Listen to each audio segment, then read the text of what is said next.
कार्तिक पूर्णिमा बड़ ओषा और माणबसा गुरुवार उपलक्षे आज आपण सहित ओडिशार एक पारंपरिक टेस्टी रेसिपीटे शेयर करी घृत बा अटकाली बा तरण भोग या आपण बनईकि ठाकुर पाखे भोग लगे पारे और खाइबा को बहुत टेस्टी लगी था। ये अटकाली को केमती परफेक्ट बनइबे पूरा मंदिर भली से नहीं जाइए मु गोटे कप अरुआ चाउल को पूरा 4 घंटा है मु पानी रे भिजिया किना छाड़ी देइथिली। एठी भल्ल भाबरे चाउल एठी भिजी जाइछि। चाउल रे आपण नॉर्मल चाउल मध्य नहीं परिबे नाले खीरी बासमती चाउल मध्य नहीं परिबे। बहुत ही बढ़िया बास्ना आता है। मु किंतु आज नॉर्मल चाउल रे बनेकी देखौछि। एठी अल्प टिके पानी देकी चिकन करके ग्राइंडिंग कर नेछि। एठी चाउल बटा रेडी हो जाइछि। देखंतु केते चिकन हेछि। ए भलिया हेले खाइबा को बहुत ही बढ़िया लागि थाए। तापरे मीठा पे एठी नै जाइछि गुड़। चीनी रे मध्य बनै पारिबे किंतु गुड़ रे बनैले अधिक टेस्टी लागि थाए। आउ एठी गोटे गिनारू टिके कम गुड़ नेछि। आपन जदि पूरा मीठा पसंद ताले पूरा गोटे गिना नै जिवे। आउ एठी गोटे गिना सीझा क्षीर नेछि। बहुत ही बढ़िया टेस्ट आसता है क्षीर देवा द्वारा।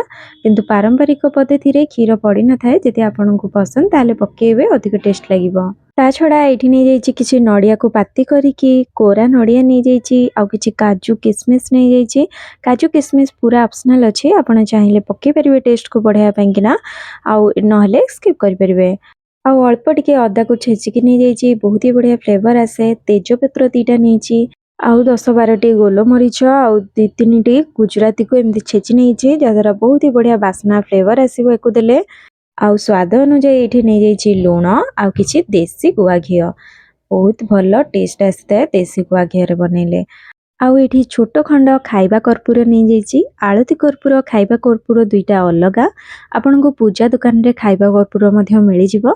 अल्प टिके पकांतु देखिबे पूरा मंदिर भलिया स्वाद आउ बास्ना आसीबो। बहुत भलो लागि थाए। चलंतु एबे बनै नबा। एठी कढ़ई बसे नेछि। कढ़ई पूरा मोटा कढ़ई देखि कि नेबे काहे कि ना तळी लागिबोनी आउ बहुत ही बढ़िया बनिबो। आउ एठी दे दोछि प्रथमे गुआ घियो तापरे काजू और किसमिस को देकी ना हल्का ताकू टिके कलर आसिया पर्यंत भाजी नेबी। भाजी की देले बहुत भलो टेस्ट आसता है। देखंतु एठी भाजी हे गलानी एको काढी नेबी। तापरे एथरे पानी दे देबी। मु गोटे कप अरुआ चाउल नेथिली तो एठी मु 8 कप पानी दउची।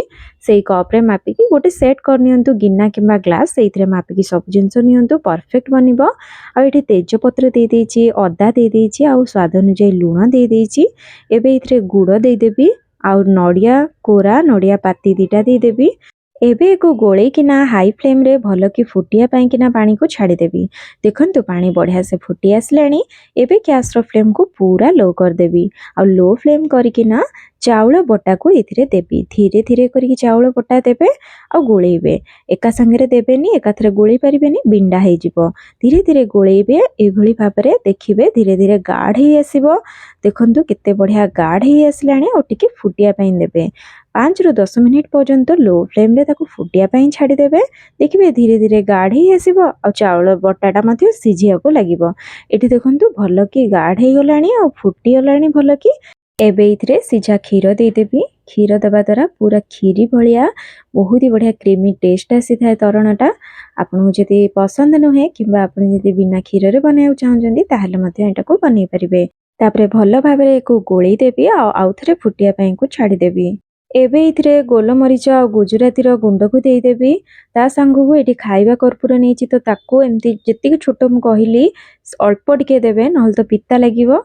ए भलिया हाथ रे गुंड करिकि ताको दे देबी। तापरे ताको पूणी गोळी देबी आ पूणी गोटे मिनिट पर्यंत भलो की फुटिया पई किना छाड़ी देबी। सब फ्लेवर एथरे आसी जिवो। टिके फुटी गला परे देखंतु केते बढ़िया कलर आसी जाइछि। एबे एटा हे जाइछि पूरा रेडी। लास्ट को काजू किसमिस दे देबी आ गोटे चम्मच गुआ घियो दे देबी। लास्ट को गुआ घियो देले बहुत बढ़िया बास्ना और टेस्ट मध्ये आसीबो। सब को गोली नेला परे एबे एटा रेडी हे गला। गोटे घंटा पई टिके ठंडा हबा को छाड़ी दियंतु। तापरे आपण खांतु। बहुत बढ़िया लागिबो। नहल तो एमती गरम गरम मध्ये खाई परिबे।